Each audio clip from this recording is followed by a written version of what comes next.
more reservation and more welfare schemes. It's become a political lightning rod.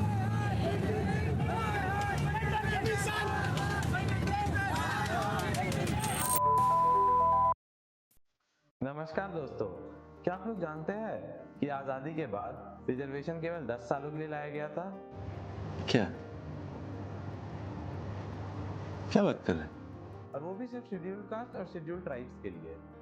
But आज आज़ादी के 75 सालों के बाद भी रिजर्वेशन एक बहुत बड़ा चुनौती बना हुआ है। रिजर्वेशन चुनाव का एक बहुत बड़ा मुद्दा है, बट ये लड़ाई केवल जाति के लिए ही नहीं है।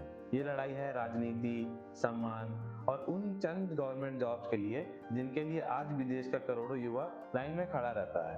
तो चलिए आज हम फीलिंग्स को साइड में रखे numbers, trends, historical and present context में रिजर्वेशन को समझेंगे और ये जानने की कोशिश करेंगे कि क्या रिजर्वेशन ने सही में देश में बदलाव लाया है या फिर देश के ग्रोथ को रोका है। आरक्षण को समझने के लिए हमें समय में थोड़ा पहले जाना पड़ेगा। एक टाइम था जब लोगों को उनके टैलेंट से नहीं, उनकी जाति से जाना जाता था। हजारों सालों तक इन लोगों का उत्पीड़न होता रहा, इन्हें शिक्षा का अधिकार भी नहीं मिला। क्या बोला तूने? उन्हें अछूत कहा गया और उन्हें समाज के मेन स्ट्रीम से काट दिया गया, चोली के पीछे जिसके कारण पीढ़ियों तक अपर कास्ट स्ट्रॉन्ग होता गया और लोअर कास्ट वीक। तो रिजर्वेशन की जरूरत क्यों पड़ी या रिजर्वेशन का ख्याल कहां से आया? आइए इस बात को समझते हैं। तो 1931 के लिटरेसी रेट सेंसस में जो डेटा आया था उसके अकॉर्डिंग अपर कास्ट में literacy rate was around 30 to 40%, OBC में literacy rate was around 2 to 5% and Dalit में the literacy rate was around 1%। जब देश आजाद हुआ तो एक सवाल यह भी था कि क्या सबको समान अधिकार देना ही काफी है? तब डॉक्टर अंबेडकर ने कहा कि नहीं। डॉक्टर अंबेडकर का कहना यह था कि कास्ट सिस्टम की वजह से अपर कास्ट और लोअर कास्ट में एक डिवाइड क्रिएट हो गया है, तो उस गैप को पहले कम करना पड़ेगा। उसी के लिए रिजर्वेशन का इंट्रोडक्शन किया गया था। तो स्टार्टिंग में रिजर्वेशन केवल दलितों, आदिवासियों और पिछड़े वर्ग के लोगों के लिए ही था। बेसिकली इन वर्ग के लोगों के साथ जो इनजस्टिस हुआ था उसे करेक्ट करना था और इन लोगों का एम्पावरमेंट करना जरूरी था। तो आइए रिजर्वेशन के इम्प्लीमेंटेशन को समझते हैं।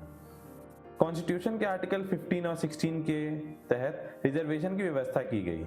स्टार्टिंग में ये सिर्फ एससी और एसटी लोगों के लिए 10 सालों के लिए था, पर 10 सालों में भी समाज में कोई सुधार नहीं आया। पिछड़ा वर्ग अभी भी पिछड़ा था, डिस्क्रिमिनेशन उसके अगेंस्ट में अभी भी एविडेंट था।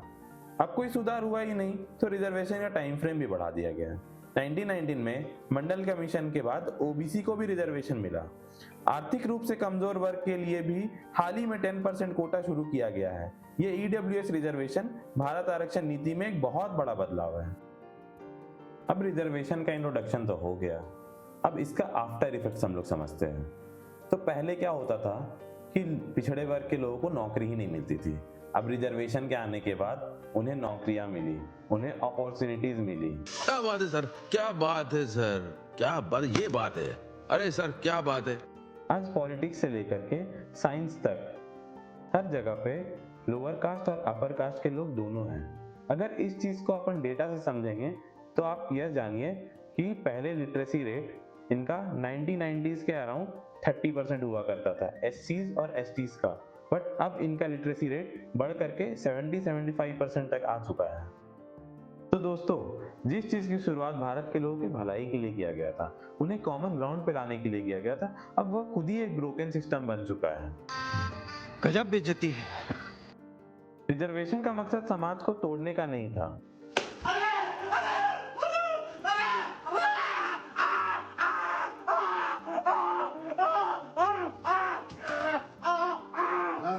बल्कि समाज को जोड़ने का था। अभी के समय में हमें एक ऐसा सिस्टम क्रिएट करना चाहिए जहां पे रिजर्वेशन का फायदा उन्हें ही मिले जिन्हें इसकी जरूरत है, ना कि उसे जो इसका फायदा उठा रहा है। Not bad, not bad. Now you. Education और अवेयरनेस ही वो रास्ते हैं जिनसे हम जाति मुक्त और विकसित भारत बना सकते हैं। आपकी इस बारे में क्या राय है गाइस? कमेंट करके बताएं। थैंक यू दोस्तों। ऐसे ही इंफॉर्मेटिव वीडियोस के लिए लाइक, शेयर और सब्सक्राइब करें। आज के लिए फिलहाल इतना ही। आपकी तरह मैं भी मायूस हूँ, लेकिन उम्मीद पर दुनिया कायम है। दिल दुखा है लेकिन टूटा तो नहीं है और उम्मीद का दामन